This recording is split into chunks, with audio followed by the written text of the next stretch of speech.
دكتور، أنت جلست في اليمن تقريبا 5 6 سنوات، وغادرت قبل قرابة 20 سنة، ومع ذلك يعني مرتبط باليمن ارتباط عالي. وقلت يعني معك مقولة مشهورة: أنا غادرت اليمن لكن اليمن لم تغادرني. إيش سر الارتباط هذا العالي باليمن رغم أنك غادرتها قبل فترة طويلة؟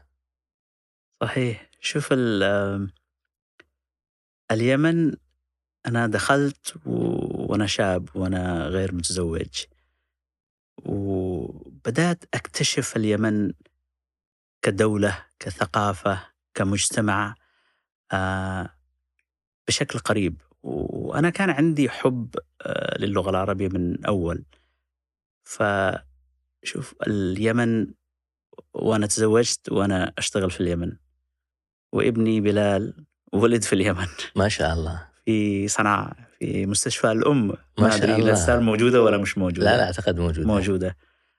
فيعني فيها أحاسيس ويعني ذكريات راقية شخصيا، يعني وطبعا على مستوى المجتمع. أنا يعني احتكيت مع اليمنيين بشكل قوي، والحمد لله هم فتحوا أبواب بيوتهم علينا، علي شخصيا وعلى العائلة، عائلة وأولادي.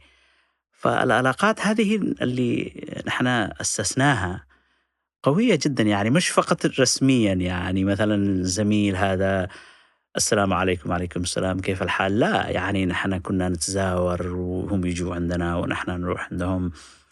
وإلى الآن على فكرة أنا متواصل مع يعني عدد كبير من الأصدقاء من ذاك الوقت، وكأننا لم يعني أنا اغتربت طبعا، تركت اليمن، ولكن إلى الآن متواصل، وكأننا يعني مع بعض في نفس المجتمع، مع أننا لم يعني نتقابل من 20 سنة.